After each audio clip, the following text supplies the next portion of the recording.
아이를 낳거나 아니면 손주가 생기면 이제 이름을 짓는데, 예전에는 이름 짓는 집들이 많았어요. 그래서 돈을 주고 이름을 지었는데 요즘은 거의 이제 각자 알아서들 이름을 짓는데, 그리스도인들 가운데서는 보통 성경에 나오는 인물들 가운데 자기가 좋아하는, 또 우리의 아이들이나 손주들이 이런 삶을 살면 좋겠다 할 때에 그 이름을 따라서 이름을 짓는데, 이제 모세라고 짓기도 하고 또 다윗으로 짓기도 하고 또 요한이라고 짓기도 하고 바울로 짓기도 하고 사무엘, 다니엘 뭐 이런 이름들을 짓는데, 절대 안 짓는 이름이 있어요. 그 이름이 뭐냐면 유다야. 유다라는 이름을 짓지는 않아요. 근데 이 유다의 이름 뜻이 뭐냐면 그를 찬미하자, 그를 기억하자. 좋은 뜻이에요. 그리고 유다라는 이름은 예수님 당시 아주 흔한 이름이야. 우리 영자 철수 그러는 것처럼 흔한 이름인데, 지금 성도들이 아무도 유다라는 이름을 따라서 자기 아들이나 손주의 이름을 짓지는 않아요. 왜냐하면 그 이름이 너무 부끄럽고 또 수치스러운 이름인데, 왜 그러냐면 예수님을 팔아버린 이름이고 또 예수님을 배반한 이름이기 때문에 그렇단 말이죠. 예수님께서는 가룟 유다가 예수님을 팔 것을 아셨고 여러 차례 가룟 유다에게 말씀하셨어요. 직접적으로 말씀은 안 하셔도 나를 팔 자가 있다. 근데 팔 자는 알 거 아니에요. 근데 예수님께서 이제 여러 차례 말씀하신 것은 가룟 유다를 창피해 주기 위해서, 가룟 유다를 책망하기 위해서가 아니라 가룟 유다가 회개하고 돌이키도록, 그 마음을 돌이키도록 하기 위해서 여러 차례 말씀하셨는데, 오늘 본문에서는 결정적으로 가룟 유다에게 네가 나를 팔 것이다 하고 말씀해 주시는 장면이 나와요. 그 말씀을 하실 때 21절에 보니까 예수께서 이 말씀을 하시고 심령이 괴로웠다 이렇게 돼 있어요. 그러면 예수님께서 괴로운 가운데 내가 진실로 진실로 너희에게 이르노니 너희 중 하나가 나를 팔리라 이렇게 말씀하셨는데, 지금 제자들 가운데 한 사람인 가룟 유다가 예수님을 팔고 예수님이 배신당하는 것 때문에 괴로워하시는 것이 아니라, 예수님께서 괴로워하신 것은 뭐냐면 가룟 유다가 그렇게 말씀하셨음에도 불구하고 가룟 유다가 돌이키지 않는 가룟 유다의 그 마음과 형편을 보시고 가룟 유다에 대해서 안타까워하시면서 괴로워하시는 그 마음이란 말이죠. 어떻게 저런 것을 내가 제자로 삼았을까? 어떻게 저런 나를 이렇게 배신할까? 그 마음 때문에 괴로운 것이라. 예수님은 제자들을 사랑하시되 끝까지 사랑하셨다. 그렇게 말씀하셨잖아요. 그리고 예수님께서 가룟 유다가 팔 것을 아시고 가룟 유다를 홀대하거나 아니면 다른 제자들과 달리 대우하셨거나 발을 닦아주실 때에 가룟 유다의 발만 안 닦아주셨거나 그러진 않았어요. 똑같이. 그리고 예수님께서 제자들을 전도 파송 보내실 때에, 이 12제자들을 파송 보내실 때에 귀신을 쫓아내고 병든 자를 고치는 권세와 능력을 줘서 보내셨어요. 그래서 11명의 제자에게만 그런 권세와 능력을 주시고 가룟 유다에게는 그런 능력을 안 주신 것이 아니라, 가룟 유다도 똑같이 그 능력을 행했고 귀신을 쫓아냈고 병든 자를 고쳤고 예수님을 전하고 했단 말이죠. 또 가룟 유다는 다른 제자들과 마찬가지로 예수님께서 기적을 베푸실 때 그 현장에 있었어요.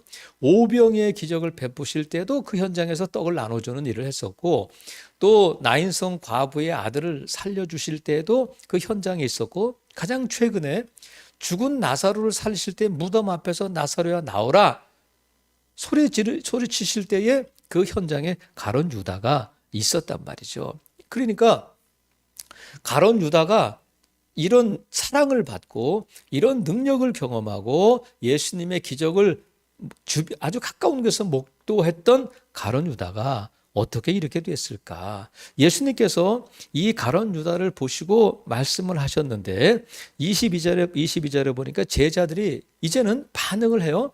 전에는 나를 팔 자가 있다 할 때에 아무도 반응을 보이지 않았는데 예수님께서 괴로워하시면서 그 말씀을 하시니까 제자들이 서로 보며 22절 누구에게 대하여 말씀하시는지 의심하게 됐다는 거야. 나는 아닌데 누굴까 하면서 베드로가 요한에게 야, 뭐 예수님 물어봐. 누군지 한번 물어봐라. 그랬더니 요한이 물어보니까 26절에 보니까 예수께서 대답하시되 내가 떡 한 조각을 적셔다 주는 자가 그다. 분명하게 그러면서 말씀만 하신 것이 아니라 곧 한 조각을 적셔서 가롯 시몬의 아들 유다에게 주셨어요.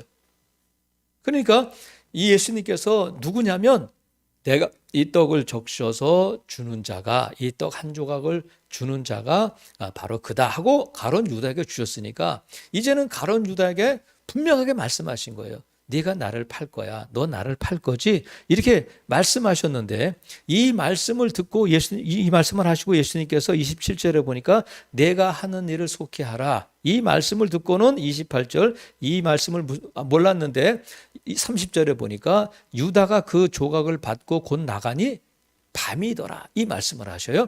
유다가 그 조각을 받고 곧 나가니 밤이었다. 그러면 우리가 성경을 읽을 때에 한 줄이 우리를 섬뜩하게 할 때가 있어요. 그 한 줄에 많은 의미가 담겨 있단 말이죠. 그래서 요한은 이 본문을 기록할 때 굳이 유다가 그 조각을 받고 곧 나가니 밤이러라. 이 한 줄을 기록하고 있는데 이 밤이라는 의미가 뭘까? 먼저 유다가 이 문을 열고 나갔는데 조각을 받고 나갔는데 밤이었다는 거야. 그것은 무슨 의미냐면 먼저는 이 유다가 한 행동 자체가 하려고 하는 행동 자체가 어둠의 일이라는 거야. 어둠의 일일 뿐만 아니라 지금 이 가룟 유다의 영적인 상태가 어둠에 잡혀 있는 어둠의 상태에 있을 뿐만 아니라 앞으로 유다의 삶의 미래가 어떻게 될지를 말씀하고 있는 거예요. 그가 밤에 나가서 앞으로 그의 삶의 미래가 어떻게 될 것인지를 우리에게 언급해 주고 있단 말이죠. 어떻게 됐어요? 결국은 이 가룟 유다가 예수님을 팔고 자기가 목매어 죽게 되는 그런 종말을 맞게 된단 말이죠. 그래서 이 유다는 왜 그랬을까? 예수님께서 다른 사람도 아니고 하나님의 아들이신 3년 동안 그를 또한 사랑하셨던 예수님에 대해서 왜 이렇게 예수님을 배신하고 예수님을 파는 데까지 나갔을까? 그것도 예수님께서 갑자기 그러신 것이 아니라 여러 차례 너희들 중에 한 명이 나를 팔 것이다 말씀하셨고 기회를 주셨고 또 오늘처럼 떡 한 조각을 적셔서 그 입에다 주는 자가 나를 팔 것이라고 말씀하시면서 가룟 유다를 콕 집어서 말씀해 주셨는데도 불구하고 가룟 유다는 그 뜻을 돌이키지 않았단 말이죠. 그러니까 예수님께서 자꾸 말씀하신 것은 회개하고 돌이킬 수 있는 기회를 주셨는데 지금 이날 밤에 예수님께서 이 떡 조각을 떼어서 가룟 유다에게 주셨을 때에 가룟 유다가 정상적인 경우라면 예수님이 다 아시는구나. 12명의 제자 중에 내가 예수님을 팔 것을 예수님은 아셨구나. 이젠 다 들통났구나. 이젠 어쩔 수 없구나. 그러면서 예수님 용서해 주세요. 제가 예수님을 팔려고 했어요. 이렇게 했으면 밤에 나가지 않았을 거예요. 근데 이 가룟 유다가 왜 예수님을 이렇게 배신하고 예수님을 팔았을까? 어떤 사람은 돈 때문이다. 그는 돈을 밝히기 때문에 돈 때문에 예수님을 팔았다. 이렇게 말하기도 하고 또 어떤 사람들은 이 가룟 유다는 열심당이었고 또 이 예수님을 통해서 무엇을 기대했느냐면 예수님이 왕이 되면 로마로부터 우리 이스라엘을 구해주시고 자유롭게 해주실 것이고 우리를 독립시켜 주실 것이라는 그 믿음이 있었다는 거예요. 그래서 이 가룟 유다는 예수님을 따라다니고 예수님의 제자가 된 목적이 뭐냐면 예수님을 통해서 이 이스라엘이 자유함을 얻는 그것을 보기를 원했어요. 그러니까 돈 때문이든지 아니면 신념 때문에 나라를 구하겠다고 하는 예수님이라면 분명히 나라를 구해 주실 수 있을 것이다 하는 신념 때문에 예수님을 따라다녔는데 보니까 자꾸 죽는다고 하시고 부활하신다고 하시고 고난당하신다고 하시니까 예수님 따라다니면 예수님이 그 일을 이루시지 않겠다 하고 실망했기 때문에 예수님을 팔았을 거다. 이렇게 말하는 사람도 있어요. 돈 때문이냐? 신념 때문이냐? 그런데 사도 요한은 왜 가룟 유다가 이 예수님을 배반했느냐면 27절 보니까 조각을 받은 후 곧 사탄이 그 속에 들어갔다는 거야. 돈 때문도 아니고 신념 때문도 아니고 사탄의 역사구나 하는 것을 지금 사도 요한이 요한을 통해서 하나님께서 그 분명한 이유, 원인을 밝혀주고 계시단 말이죠. 사랑하시는 성도 여러분, 우리의 싸움은 혈과 육에 속한 것이 아니다. 분명히 말씀해 주시잖아요. 우리의 싸움은 혈과 육에 속한 것이 아니라 공중 권세 잡은 자 악한 영들과의 싸움이라는 것을 우리가 분명히 인식할 수 있어야 돼요. 예수 그리스도를 믿고 하나님의 자녀가 되는 순간부터 우리의 적이 달라지는데, 우리의 싸움은 혈과 육에 속한 것이 아니라 악한 영들과의 싸움인데, 이 사탄이 하는 일이 뭐냐면 밤으로 가게 하는 거야. 밤으로 가게 하고 영적인 상태가 밤에 머물게 하고 우리의 미래가 어둠에 있도록 하는데, 예수님께서 요한복음 10장 10절을 말씀하신 것처럼 도둑이 온 것은 도둑질하고 죽이고 멸망시키려는 것뿐이다 말씀하셨어요. 그러니까 사탄이 하는 일은 뭐냐면 우리가 밤으로 가게 하고 또 밤에서 멸망당하도록 하는 것이 사탄의 일이란 말이죠. 근데 오늘 본문에 보면 사탄이 그 속에 들어갔는데, 그 속에 들어가기 전에 사탄이 한 일이 있어요. 그것이 뭐냐면 13장 2절에 보겠어요. 우리 13장 2절에 보면 13장 2절을 우리 같이 한번 읽어볼게요. 시작. 마귀가 벌써 시몬의 아들 가롯 유다의 마음에 예수를 팔려는 생각을 넣었더라는 거야. 그러니까 사탄이 들어가기 전에 먼저 그 마음에 뭘 넣냐면 예수님을 팔고자 하는 생각을 넣었다는 거야. 마음에 생각을 넣었다는 거야. 그러니까 이 사탄이 넣어준 그 생각을 가룟 유다는 계속 붙들고 그것이 옳다고 생각하고, 그것이 돈 때문이든지 신념 때문이든지 간에 갔던 자기가 옳다고 생각하고 끝까지 그 마음을 붙들고 가는 거예요. 그래서 여러분, 하나님 말씀하신 것처럼 무릇 지킬 만한 모든 것 중에 마음을 지키라는 거예요. 왜? 생명의 근원이 거기서 나오는데, 저와 여러분이 그래서 밤으로 가지 않으려면 어떻게 해야 되냐면 늘 내 마음과 생각을 분별할 수 있어야 돼요. 이것이 성령께서 주시는 마음이냐 아니면 악한 것들로부터 오는 마음이냐를 분별할 수 있어야 되는데, 지금 그 차이가 뭐냐면 예수님께서 가룟 유다에게 반복해서 말씀하시잖아요. 나를 팔 것이다. 그는 태어나지 않는 것이 날 뻔했다. 내 떡 조각을 먹는 자가 나를 팔 것이다 말씀하셨는데, 예수님께서 이 말씀을 하신 것은 자꾸 기회를 주시는 거거든요. 돌아와라, 그 마음 돌이켜라 했는데 듣지 않아요. 예수님께서 그렇게 베드로가 한 것도 아니고 사도 요한이 한 말도 아니고 마태가 한 말도 아니고 예수님께서 스승이신 예수님, 하나님의 아들이신 그분이 직접 말씀하셨음에도 불구하고 듣지 않아요. 그래서 사탄이 하는 일은 뭐냐면, 우리가 지금 밤인가 어둠인가 낮인가를 어떻게 알 수 있느냐면 주님이 하시는 말씀이 내 귀에 들리고 내 마음밭에 떨어지는가를 분별할 수 있어야 돼요. 그러니까 가룟 유다는 말씀이 들리지 않는 거야. 예수님이 그렇게 말씀하셔도 이 마음에 말씀이 들어오지 못하고 튕겨져 나간단 말이죠. 그래서 가룟 유다는 예수님이 뭐라고 말씀하셔도 나는 안 들어. 내 생각이 옳아. 내 신념대로 할 거야. 이렇게 하면서 무슨 말씀을 하시든지 자기 생각대로 자기 마음대로 결정하고 또 자기 마음대로 결단하고 나간단 말이죠. 그러니까 여러분, 우리가 내 마음이 내 생각이 자꾸 말씀에 걸림이 될 때, 하나님의 말씀이 이 강단에서 선포되는 말씀이든지 아니면 여러분이 개인적으로 성경을 읽든지 그 말씀이 나에게 자꾸 걸림이 될 때는 우리가 분별할 수 있어야 돼요. 내가 말씀이 자꾸 안 들어오고 그 말씀이 나를 혼란스럽게 한다면 그것은 우리가 하나님께서 나에게 주신 회개의 기회라고 받아들여야지, 이제는 아니구나, 이건 아니구나 하면 그것은 사탄의 생각일 경우가 많단 말이죠. 그래서 전에 말씀드린 것처럼 우리가 감정을 따라가면 안 되고 감동을 따라가야 된다. 내 감정, 내 마음의 생각이 과연 말씀에 합하고 무슨 말씀을 하시든지 내가 아멘 할 수 있고, 그 말씀이 나를 찌르고 그 말씀이 나를 때리고 그 말씀이 나를 심히 불편하게 한다 할지라도 아멘 할 수 있을 때에 그것은 성령의 감동인데, 자꾸 말씀이 내 찔림이 되고 말씀을 듣기 싫고 그 말씀에서 멀어지고 싶다면 내 영적인 상태가 밤이고 밤으로 가고 있다. 이렇게 분별할 수 있어야 된단 말이죠. 그래서 말씀이 들리는 것이 은혜인 줄로 믿으시기를 바랍니다. 내가 비록 힘들고 내가 비록 목사님이 또 강단에서 나를 향해서 말씀하시는구나. 나 들으라고 하시는 말씀이구나. 누가 또 목사님에게 또 내 얘기를 했구나 할 때에 그렇게 들릴 때에 그러면 나에게 주시는 말씀이라면 내가 들으면 되잖아요. 근데 그 말씀에 내 마음을 딱 닫고 절대 안 들을 거야. 또 목사님이 나를 치시는구나 하면 악한 것들이 그 말씀을 빼앗아가고 그 말씀을 가로막고 있다는 거예요. 살아가시는 성도 여러분, 악한 것들이 말씀을 빼앗아가잖아요.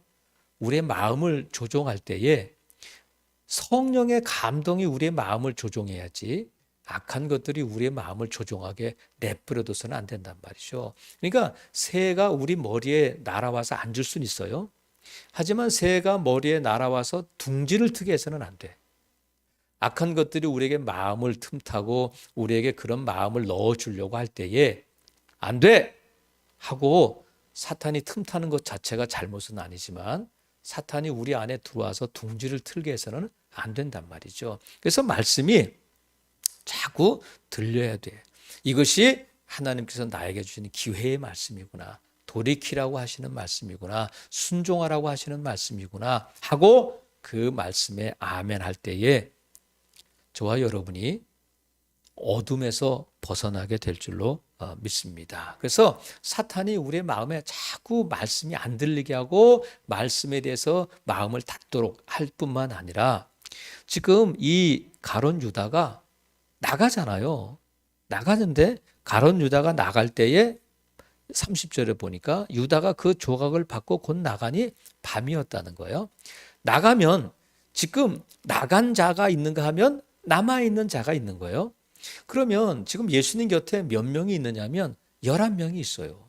누가 나갔느냐면 가룟 유다가 밖으로 나가버린 거예요.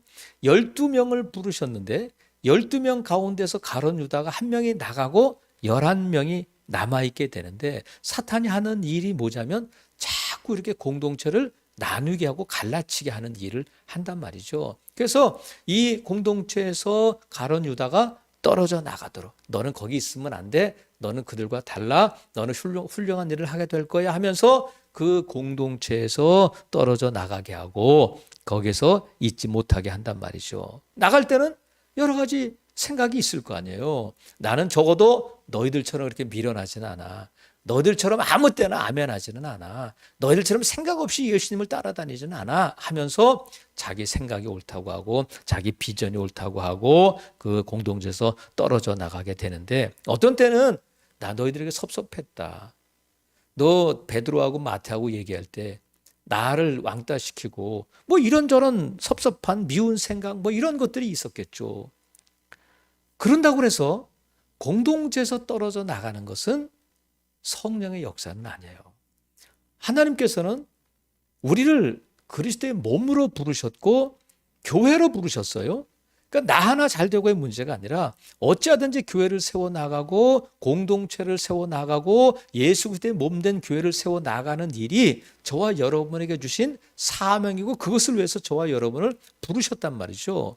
그러니까 우리가 어찌하든지 평안에 매는 줄로 성령의 하나됨을 힘써 지키라 하시는 말씀처럼 주님의 몸된 교회를 하나 되는 일에 앞장서고 하나 되는 일에 나를 사용하고 내가 헌신하고 내가 나를 포기하고 하나됨을 힘써 나갈 때에 그것이 참된 제자의 모습이 된단 말이죠. 그래서 우리가 호렙산 기도회 때도 봤습니다만 잠언 18장 1절에 보면 무리에게서 스스로 갈라지는 자는 자기의 소욕을 따르는 자라 온갖 참 지혜를 배척하느니라 이런 말씀이 있어요. 그러니까 참 지혜를 배척한다는 것은 다른 사람이 틀렸다고 생각하고 절대 다른 사람 말을 안 듣는다는 거야. 내가 옳고 너희들이 너희 때문에 그러는 거야. 나는 지금 나 때문에 그러는 것이 아니고 너희들 때문에 나를 배척하고 너희가 나를 미워하고 너희가 나에게 대해서 그런 감정을 갖고 있기 때문에 내가 떨어져 나가는 거야 하면서 참 지혜를 배척한다는 거야. 여러분 우리가 무슨 말을 하든지 간에 저와 여러분 끝까지 주의 몸된 교회의 몸으로서 한 지체로서 하나님께서 주신 그 자리를 지켜나가고 여러분을 통해서 우리 즐거운 교회가 더 하나됨을 힘써 지켜나가고 하나님의 뜻을 이루어가는 주님의 몸된 교회가 될 수 있기를 주님의 이름으로 축복합니다. 그래서 힘써 하나됨을 힘써 지켜나가는 것이 참된 제자의 모습이고 그것이 성령께서 주시는 마음인 줄로 믿습니다. 그래서 우리가 오늘 본문에 있는 것처럼 사람은 누구나 다 두 가지 인생을 살아요. 두 가지 인생을 사는데 먼저는 오늘 본문에 있는 것처럼 밤으로 가는 인생이 있는가 하면 반대로 낮을 향해 가는 인생이 있다. 밤에 다니는 인생이 있고 낮에 다니는 인생이 있고 밤으로 가는 인생이 있고 낮으로 가는 인생이 있단 말이죠. 오늘 유다는 밤을 향해 나가는 인생이고 결국은 어둠으로 삶을 마감하게 되는데 예수님께서 말씀하신 것은 그런 삶을 살지 말라고 말씀하셨단 말이죠. 그래서 저와 여러분, 우리 주님이 원하시는 저와 여러분의 삶은 낮에 다니고 낮을 향해 가는 그런 인생인 줄로 믿습니다. 구약 성경에 보면 야곱이 형 에서를 만나러 갈 때에 야복강에서 밤새 천사와 씨름하잖아요. 씨름했다는 것은 기도했다는 것인데 천사가 이제 해가 떠오를 때 이제 가려고 하니까 나를 보내줘라. 그러니까 야곱이 나를 축복하지 않으면 보낼 수 없습니다. 끝까지 붙들고 있으니까 야곱의 이 골반뼈를 부러뜨려 가지고 그러니까 놔라 했는데도 끝까지 안 놓으니까 결국은 그 이름을 야곱에서 이스라엘로 바꿔주고 또 그에게 축복하고 이제 그 자리를 떠나게 되는데 야곱이 밤새 씨름했으니까 온몸이 엉망일 거 아니에요. 근데 거기다가 또 환도뼈까지 부러졌으니까 다리를 절고 쩔뚝거리며 이제 일어나서 형 에서를 향해 가는데 창세기 32장에 보면 뭐라고 되어 있느냐면 그가 분예를 지날 때에 해가 돋았다. 이렇게 돼 있어요. 그가 분예를 지날 때에 해가 돋았다는 거야. 밤새 씨름하고 밤새 땀 흘리고 막 애걸복걸 했는데 이제는 형 에서를 향해 나가는 발걸음이 해가 돋는 인생으로 나가고 이젠 더 이상 어둠이 아닌 해 돋는 인생으로 살게 되는 야곱을 암시하고 있단 말이죠. 그런데 이 유다는 밤이었지만 야곱은 밤새 기도하고 밤새 씨름했던 야곱은 해가 돋는 인생이었고 해가 돋는 자리를 향해서 나가게 되고 결국은 에서를 만나고 화해하게 되는 일이 일어나게 됐단 말이죠. 사랑하시는 성도 여러분, 오늘 저와 여러분의 이 마음과 생각이 우리의 미래를 결정한다. 그래서 예수님 말씀하셨어. 27절 보면 조각을 받은 후 곧 사탄이 그 속에 들어간지라 이에 예수께서 유다에게 이르시되 내가 하는 일을 속히 하라. 내가 하고자 하는 일을 빨리 해. 말씀하셨는데 오늘 이 저녁에 이 말씀을 듣는 저와 여러분에게 예수님께서 김집사야, 박집사야, 내가 하고자 하는 일을 빨리 해라. 그러면 여러분들은 밤으로 나가는 이 일을 하기를 원하시는 거예요? 해 돋는 아침을 향해 나가는 그 일을 행하기를 원하시는 거예요? 여러분, 가론 유다처럼 밤으로 가는 인생이 아니라 저와 여러분이 아침 해 돋는 힘있게 해가 돋는 인생이 될 수 있기를 바랍니다. 그러려면 말씀의 귀를 열어야 된다. 말씀의 귀를 열고 말씀의 마음을 열고 내 상황, 내 환경, 내 형편이 내 마음이 어떠하든지 간에 감정 따라가지 말고 감동 따라서 하나님 말씀 앞에 아멘 할 때에 우리가 해돋는 인생이 될 줄로 믿습니다. 그렇다면 우리가 어떻게 이렇게 마음을 예수님께서 말씀하실 때에 어떤 때는 나를 책망하시는 말씀 같고 어떤 때는 나를 지적하시는 말씀 같지만 그 말씀에 아멘 할 수 있느냐면 한 가지 팁을 말씀드리면 자, 오늘 본문에는 예수님을 배반한 가룟 유다 같은 제자만 있는 것이 아니라 11명의 제자가 있는데 그중에 누가 있느냐면 23절에 보니까 예수의 제자 중 하나 곧 그가 사랑하시는 제자가 있다는 거야. 예수님을 배반한 제자가 있는가 하면 이 사랑하시는 자는 누구냐면 사도 요한이에요. 사도 요한은 자기 이름을 밝히지 않고 지금 증인이 되기 위해서 지금 자기 이름을 밝히지 않고 이 본문을 기록하고 있는데, 사도 요한은 자기를 여기서만뿐만이 아니라 예수님이 자기를 사랑하신다는 거야. 나는 누구냐면 예수님이 사랑하시는 제자야. 이렇게 고백하고 이것을 분명히 믿고 있어요. 그러면 예수님께서 특별히 사도 요한만 사랑하시고 사도 요한만 특별한 것을 보여주시고 특별한 것을 갖다 주시고 그러진 않았잖아요. 예수님께서는 제자들을 모두 사랑하실 때 끝까지 똑같이 사랑하셨어요. 발을 씻겨주실 때도 똑같이 씻겨주셨어. 사도 요한만 5분 씻겨줄 걸 10분, 20분 씻겨주신 것이 아니라, 그런데 사도 요한은 예수님께서 지금 자신을 사랑하실 때에 남들보다, 베드로보다 나를 더 사랑하시지, 마태보다 나를 더 사랑하시지, 그래서 예수님께서 자기를 사랑하신다고 하는 것이 아니라 남들하고 똑같이 사랑하고 사랑받았지만 사도 요한은 예수님이 나를 사랑하셔 하고 그 사랑을 자기를 향한 사랑으로 받아들이고 고백하고 믿고 있다는 거야. 그러니까 예수님께서 나를 사랑하시니까 예수님이 비록 나를 책망하시고 예수님께서 나에 대해서 무슨 말씀만 하시든지 그것을 뭐로 받아들이냐면 사랑으로 받아들이는 거야. 그래서 여러분, 예수님의 십자가를 지신 것이 나만을 위한 것일까? 예수님이 십자가의 달로 돌아가심으로 수없이 많은 사람들을 구원한, 나만 구원한 게 아니잖아요. 나만 사랑한 것이 아니잖아요. 요한만 사랑한 것이 아니잖아요. 근데 저와 여러분이 예수님의 사랑을 받아들일 때에 예수님이 나를 사랑하시고 나를 위해 십자가 하셨음을 믿어야 돼. 그래서 내가 예수님의 그 사랑으로 십자가로 구원받았음을 나를 향한, 나만을 향한 사랑으로 받아들일 때에 구원의 감격이 있는 거지. 다른 사람도 다 구원받았는데 뭐 나만 사랑받은 게 아니라 나만 아유 내가 보니까 그 집사님 더 사랑하는 것 같아. 그러면 섭섭한 마음이 들고 우리가 예수님에 대해서 오해할 수 있어요. 그래서 예수님의 사랑은 절대로 상대화하거나 비교해서는 안 돼요. 절대적으로 예수님이 나를 사랑하신다 하는 것을 믿고 받아들이고 고백할 때에 예수님의 말씀이 나를 향한 말씀으로, 사랑의 말씀으로 받아들일 수 있단 말이죠. 그래서 예수님이 사랑하시는 자가 나임을 믿고 고백할 때에 예수님의 말씀이 내 귀에 들리고 내 마음에 들리고 또 그 예수님의 사랑을 받아들이고 감격할 수 있단 말이죠. 그래서 사랑하시는 자는 늘 예수님 품에, 예수님 가까이. 이런 보세요. 자식들에게 너 그러려면 나가버려. 집 나가. 그럴 때 나가면 자식이 아니잖아요. 용서해 주세요. 잘할게요. 지금 밤인데 어딜 가요? 응? 엄마 지금 겨울에 어딜 가요? 이러는 거 자식이지. 너 이놈아 또 그러려면 나가버려. 그런다고 알았어요. 그건 자식이 아니잖아요. 가룟 유다가 내가 할 일을 하라 한다고 해서 나가면 안 되잖아요. 사랑하시는 성도 여러분, 오늘 예수님께서 내가 하는 일을 속히 하라 말씀하셨어요.